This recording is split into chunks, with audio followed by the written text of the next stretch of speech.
জি, আমি ফয়সাল করিম মাসুদ। বিগত 12 ডিসেম্বর ওসমান হাদির নামে যে ব্যক্তির হত্যা মামলার আসামি আমাকে করা হয়েছে। আসলে আমি এই মামলার সাথে, এই ওসমান হাদির যে হত্যা, এই হত্যার সাথে আমি কোনোভাবে প্রত্যক্ষ বা পরোক্ষভাবে জড়িত না। এটা পুরোটা একটা মিথ্যা বানোয়াট একটা নিউজ বা যেটাই বলেন আসামি আমাকে করা হয়েছে। করার পিছনে বেশ কিছু কারণ আছে, কারণ আমি তার প্রচারণে ছিলাম। আমি তার অফিস বলেন, আড্ডাখানা বলেন, যেটাই বলেন আমি সেখানে ছিলাম। সেখানে থাকার পিছনে মূল কারণটা হলো, আপনারা জানেন যে আমি অ্যাপেল সফট আইটি নামে একটা প্রতিষ্ঠানের মালিক। বিগত 10-12 বছর ধরে এই প্রতিষ্ঠান আমি চালাচ্ছি। এই প্রতিষ্ঠান থেকে আমি প্রায় 20-30 কোটি টাকার কাজ করেছি, উইদাউট তদবির, সুপারিশ ছাড়াই। কারণ আমি ব্যাটল অফ 71-এর প্রতিষ্ঠাতা। ব্যাটল অফ 71-এর মতো একটি গেম বানিয়ে আমি বাংলাদেশে জাতীয় পুরস্কারও পেয়েছি। আমি সফটওয়্যার ইঞ্জিনিয়ার, আমি এমবিএও করেছি। এখন কথা হচ্ছে সেটা না, কথা হচ্ছে যে আমি সেখানে কেন গেলাম। সরকার পতনের পর আমার ব্যবসা প্রতিষ্ঠানে অনেক লস হয়, যেখানে আমি ঋণগ্রস্ত হয়ে যাই। তো আমি কিছু কাজ, নতুন কাজ, আইটির কাজ জমা দিয়েছি। তো আমি তাদেরকে জমা দেওয়ার পর আমি দেখলাম যে তদবির সুপারিশ এখন দরকার হবে, কারণ যেহেতু আমার ব্যক্তিগত প্রোফাইলে এখন কোনো কাজ হচ্ছে না। তো আমি ওসমান হাদির ওখানে যাই, তার সাথে কথা বলি। বলার পর সে আমাকে আশ্বস্ত করে বলে যে সে আমাকে কাজ পাইয়ে দিবে। এই বাবদ সে 5 লাখ টাকাও চায়। আমি 5 লাখ টাকা দিই তাকে। নগদ চেয়েছিলাম, নগদই দিয়ে দিয়েছি। দেওয়ার পর সে আমাকে বললো, ভাই আপনি অ্যাজ এ ডোনার হিসাবে আপনি আমার যেই প্রোগ্রামগুলো হয় নির্বাচনী প্রচারণা, একটা অফিস দিয়েন, বা প্রচারণে মাঝে মধ্যে একটু ছেলে পেলেরে হাদিয়ে দিয়েন। তো সে হাদিয়েই বলে আসলে বেসিক্যালি। তো আমি এরপরে শুক্রবার আমাকে আসতে বলে, আমি প্রথম শুক্রবার তার সাথে যাই, প্রচারণা করি।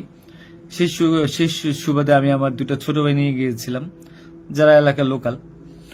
তো এখন তাদেরকে হয়তো আসামি করা হচ্ছে, আমি জানি না। তারা কিছুই জানে না, যেমন আমি জানি না, তারাও জানে না। তো তারপর তাকে আমি 5,000 টাকা দিই। তার সাথে যে ছেলেটা আছে জাবের, তাকে জিজ্ঞাসা করলে জানতে পারবেন, সবার সামনে আমি দিয়েছি, এবং হাদিয়া হিসেবে সে খুব হাসি মুখে এটা গ্রহণ করেছিল। তারপর ওই দিনের খাওয়া দাওয়া শেষ, প্রোগ্রাম শেষ, আমরা চলে আসি। এরপর আমি আমার ব্যক্তিগত কাজে, নানা কাজে ব্যস্ত ছিলাম। হাদি একদিন ফোন দিয়ে আমাকে বলে, ভাই 16 ডিসেম্বর আসছে, আপনার সাথে কিছু কথা আছে, আপনি আসেন। তার হোয়াটসঅ্যাপ মেসেজটা চেক করে দেখলে জানতে পারবেন। আমি কিন্তু তার নেক্সট শুক্রবার দিন, মানে আমি বৃহস্পতিবার দিন আমি কিন্তু যাইনি। সে আমাকে ফোন দিয়ে নিয়েছিল যে আপনি আসেন, এসে আপনি দেখেন যে আপনার সাথে কিছু কথা আছে, আপনার কাজটার বিষয়ে কিছু কথা আছে, আর আমাদের 16 ডিসেম্বর প্রোগ্রামে আপনি একটু হেল্প লাগবে। তো আমি যাই। সাথে আমার বেসিক্যালি আমি বাইক চালাইতে পারি না, সেজন্য আমার যে বাইক, সেই বাইকের একজন চালক ছিল, ওটা আমার খুব ক্লোজ ছোট ভাই, আমার খুব স্নেহের, আলমগীর। এবং তাকে নিয়ে যাই সাথে করে।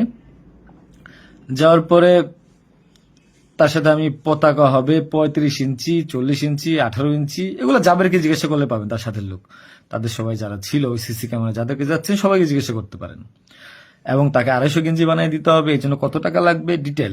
এবং ঘটনার দিন আমাকে সে রিকোয়েস্ট করে, আজকে যারা এই যে আপনারা দেখছেন হাজার হাজার লোক, শত শত লোক, হাদির তো এত লোক ছিল না, কারণ সে আমাকে নিজেই রিকোয়েস্ট করেছিল যে ভাইয়া আপনি আমাকে 5-10টা পোলাপাইন দিয়েন, আর 16 ডিসেম্বরে 50টা ছেলে পেলে দিয়েন, যেন আমার পতাকাটা ধরতে পারে, আমার প্রোগ্রামটা সাকসেস করে দিতে পারে।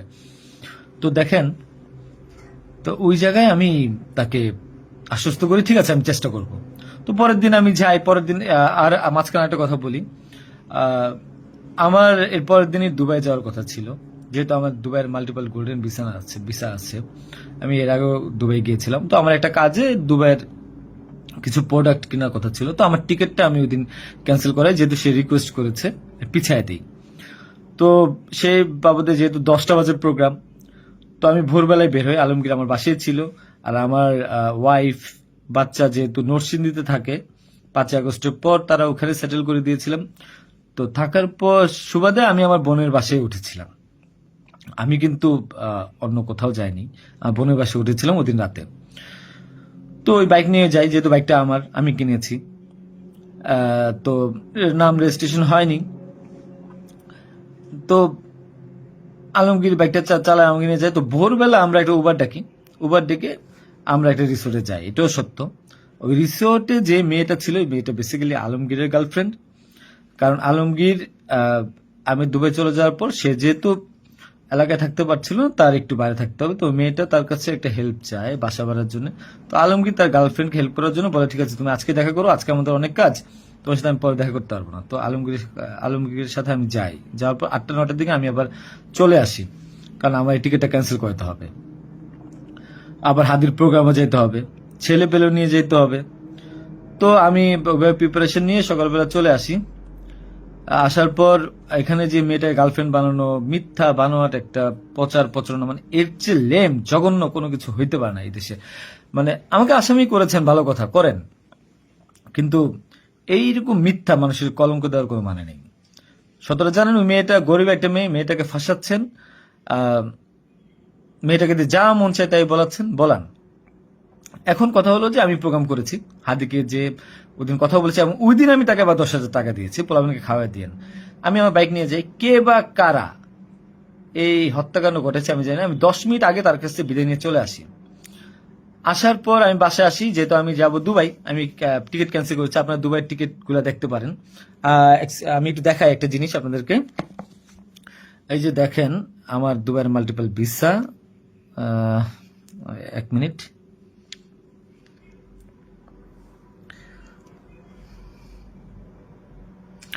এই যে দেখেন আমার দুবাইয়ের মাল্টিপল ভিসা। হ্যাঁ, ওকে। আমি এখান থেকে ক্যামেরা যেহেতু দেখা যায় না, আমি এখান থেকে দেখাই। এই যে দুবাইয়ের মাল্টিপল ভিসা আমার স্পষ্ট আছে, দেখেন। ঠিক আছে, দেখেন।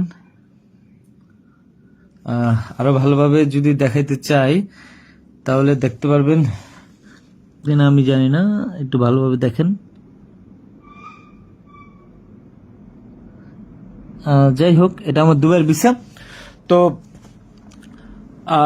এরপর আমি এই যে আমার দুবাইয়ের ভিসা, আমার ওদিন টিকিট ক্যান্সেল করি এবং আমি যাবো আমার কাছে বিদায় নিবই স্বাভাবিক। আমার ভাগিনা একটা আছে 5 বছর বয়স, সে আমার মোবাইলটা ফেলে দেয়। মোবাইলটা ফেলে দেওয়ার কারণে যেটা হয়েছে যে আমার এই মোবাইলটা নেওয়ার জন্য আমার 2 ভাগিনা খুব দৌড়ঝাঁপ করে মোবাইলটা নিয়ে আসে। আমার কাঁধে ব্যাগ ছিল, এখন ব্যাগকে অস্ত্রের ব্যাগ বানিয়ে দিচ্ছে, কিচ্ছু করার নেই আমার, যা বলবে তাই সত্য। আর আমার বাইকের নাম্বার প্লেট চেঞ্জ করে নাম্বার ম্যানহোল থেকে উদ্ধার করা, আমার বাবা 2বার ব্রেন স্ট্রোক করছে, তাকে দিয়ে উদ্ধার করানো, এটা কোন নাটক আমি জানি না। তো তারপর এই তো বাইক উদ্ধার দেখলাম, এগুলা দেখলাম। এরপর আমি বিদায় নিয়ে চলে আসি।